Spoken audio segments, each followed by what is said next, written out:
Hello,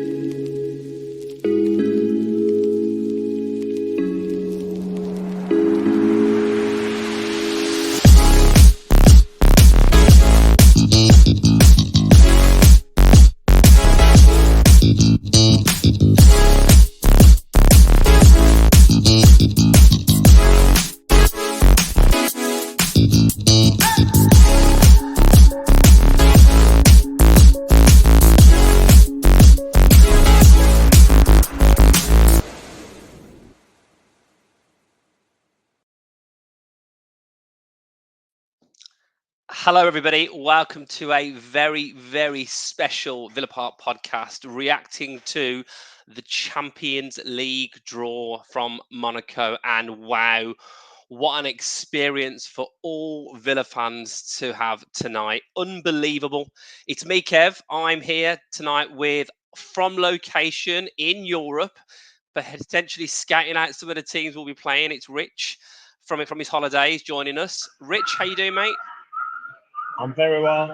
Sorry if there's a bit of background noise. Just doing this from the hotel reception, but had to jump on to react to this fantastic Champions League draw. I mean, as if we're saying it, Champions League, Aston Villa, and obviously the teams that we've drawn in this Champions League ladder stage. We'll go through it, Kev, but it's absolutely unbelievable. Yeah, it's absolutely magic. As we said, we had to jump on to talk about it. As always, the usual admin, please give us a subscription if you can. It'd be great. Please give the video a like. That's so important for us. It helps more people find us.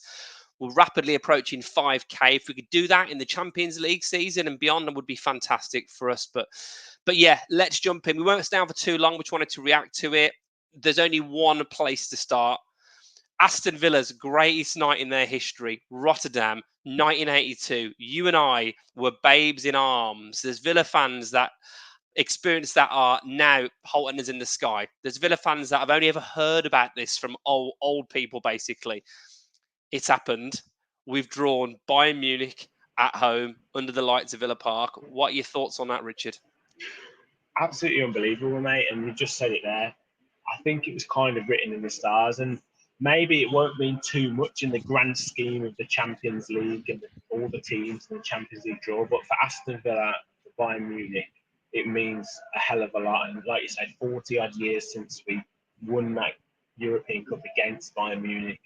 To get them at Villa Park again, the meaning of that game, and for players like Tony Morley, Peter With, Sid Cowans, to re-experience that. It'll be a magical night for them, be a magical night for the fans and the players, and hopefully we can put on a show and potentially get a result against them. Yeah, there's so many different plot twists possible with this, isn't there? And obviously just interesting points related to this fixture. Is it an opportunity for Watkins after a tough start of the season to show that he is better than Harry Kane, on a magical special night? You mentioned that team of 1982, and of course, I do think about Sid Cowans, the likes of Sid Cowans. Obviously, he's had his unfortunate, sad diagnosis of dementia. We hope he'll be at the game. We don't obviously know what condition he'll be in, but what an opportunity, what memories. I'm sure there might even be some of the old Bayern team there, in terms of being such a historic fixture. So I just think it's absolutely magical, and it promises to be a really, really special night under the lights at Villa Park. Of course, the other team we got from Pot A was, you would probably argue, a slightly more winnable fixture, because obviously there are some absolute giants in this pot. And that was obviously Leipzig, another German team. What's your thoughts on that draw? Well, like you say, I mean, the glamour tie would be like a Real Madrid or Barcelona or something, but Leipzig, big ground, good city, and everything to go to. Over in Germany, we've played before in a pre-season friendly. We've had some experience against German teams. Obviously, we played Dortmund in pre-season this season. So, yeah, like you say, it's a potential game that we can go away to, take a lot of fans with us.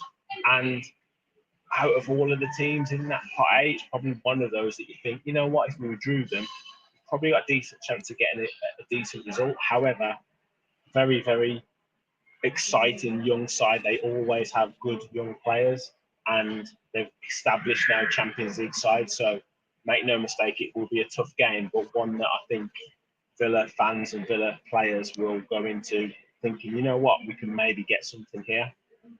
Yeah, and obviously we're currently in a bit of a battle with them apparently for the Feyenoord right back, Luciano Hetruda.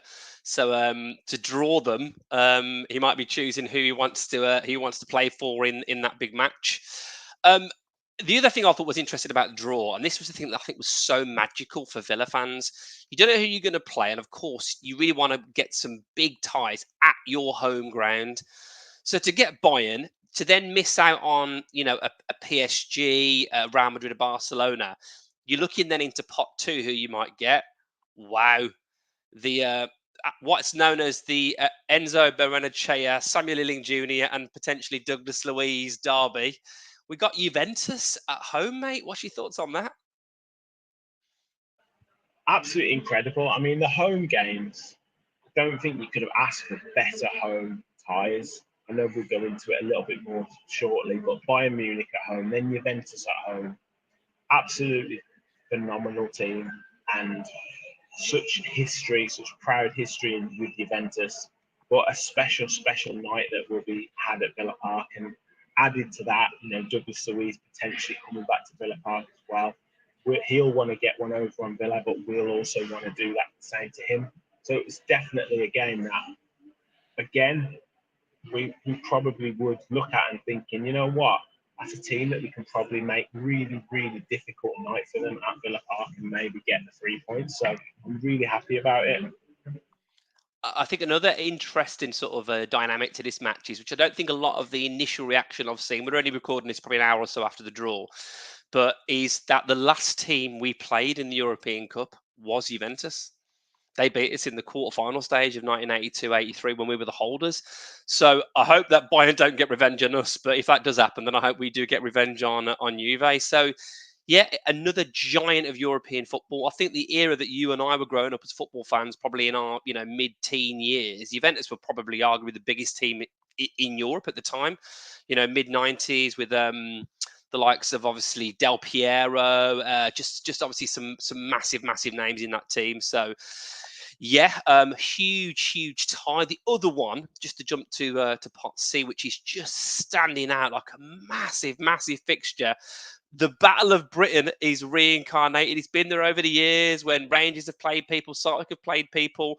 It wasn't quite there when we played Hibernian in the qualifying stage of the Conference League, but Celtic, Glasgow Celtic, massive club, European Cup winners themselves at Villa Park, Villa Celtic. Tell us your thoughts on that, Richard. Unbelievable, mate. Unbelievable. I kind of wished, from my perspective, being in Newcastle, that we had them Yeah, away because yeah.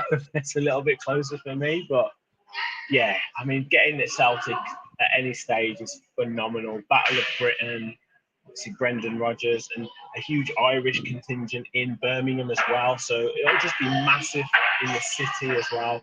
And again, maybe not a glamour tie, especially for the Champions League as a whole when you look at all of the fixtures, but for meaning for Aston Villa, and I guess meaning for Celtic, because every time they come up against an English Premier League club, they'll always want to get a result. So for that aspect, it's an absolutely massive tie. And again, you look at it, Bayern Munich, Juventus, Celtic, all at Villa Park. I don't think Chris Heck, Unai Emery, whoever it is, the players could have wished for anything bigger and better. And then obviously No. talking away games in Pot B as well, Club Brugge. I mean, Villa fans going out to Belgium, going to Bruges. I mean, that's a great city to try and visit as well. Yeah, yeah. Bruges is great. I've been to Bruges myself. Bruges is a fantastic city, great to party in, but also it's so picturesque. Whether you're going as a couple, whether you're going as a group of mates, whether you're going to football fans, whatever. I think the interesting about Celtic as well, just like Juve, just like Bayern, there's also a lot of interesting points around the history of the clubs. Obviously, Martin O'Neill was a massive manager for both teams. We've got Stan Petrov, massive iconic figure for both teams. You know, we've obviously shared players over the years, from a Sean Maloney to an Alan Thompson. You know, plenty of people, from a Chris Sutton, less so Tommy Johnson, but plenty of players have played for both clubs. But they're maybe not obviously the team they used to be. But I tell you what, the one thing you'll say about Scottish teams is they often do overachieve. And I've seen Celtic over the years, you know, have some fantastic results in Europe. So that won't be an easy tie. Let me pull up the actual fixtures, because we'll just fire through the other ones. Obviously, you know, none of these are any less than any of the other ones. I'm just trying to pop that up now. Here we go. So obviously Bayern, Juve, we've discussed. Leipzig, Bruges, Celtic. So, Rich, tell me about your thoughts on the rest of the fixtures. Some interesting ones there. Monaco, I think, is an interesting one that stands out. What are your thoughts on the other three fixtures? Well, look, Bologna again. They'll be a team that will want to get some results, and they probably look at Aston Villa as a team that they might be able to get some points against, similar to Monaco. So, but it's a massive opportunity for us. If you look at those games, if we can pick up 2, 3, 4 wins against, you know, young boys, Monaco, Bologna, and Celtic, then the other 4 games, you're thinking, right, 1 or 2 decent results there, you're probably getting in that top 24 teams. So, but equally, those teams will be looking at the same thing.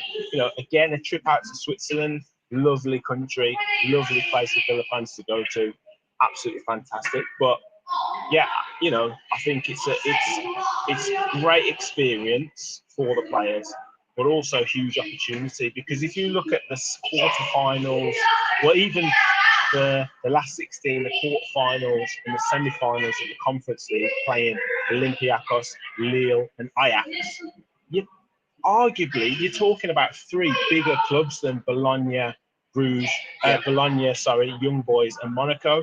So it's a massive opportunity there for us to get some points, but you know, equally they'll be looking at it exactly the same way. Absolutely.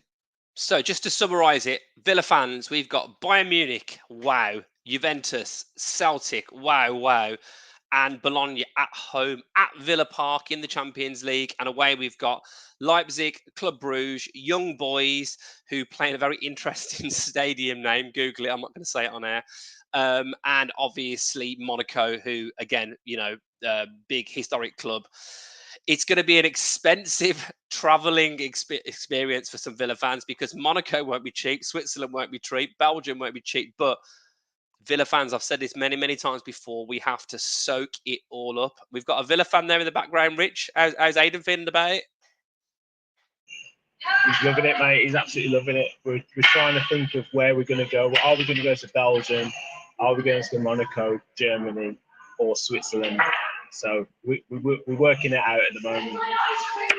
Well, listen, wear that Villa top with pride round the resort. Rich, unless there's anything else you want to say, I think we'll call it a day there for this brief summary. Plenty more content from us coming, guys, rest of this week. We've got the transfer window closing tomorrow, and there's a few rumours kicking around of outs and ins. There's been links today to Rafinha, maybe. We might be losing out on Gertrude. Is Carlos going to go? Then Donker's maybe interested in Anderlecht. There's a lot of stuff potentially still happening, so watch this space. Again, please, if you could give the video a like if you haven't already, it really helps people find us. Please feel free to subscribe. That also would be great. And look, from our perspective, we'll be coming with lots more content over the next few weeks. We are in the Champions League. We've qualified for the competition. It took ages to find out what we've got. Look at that draw.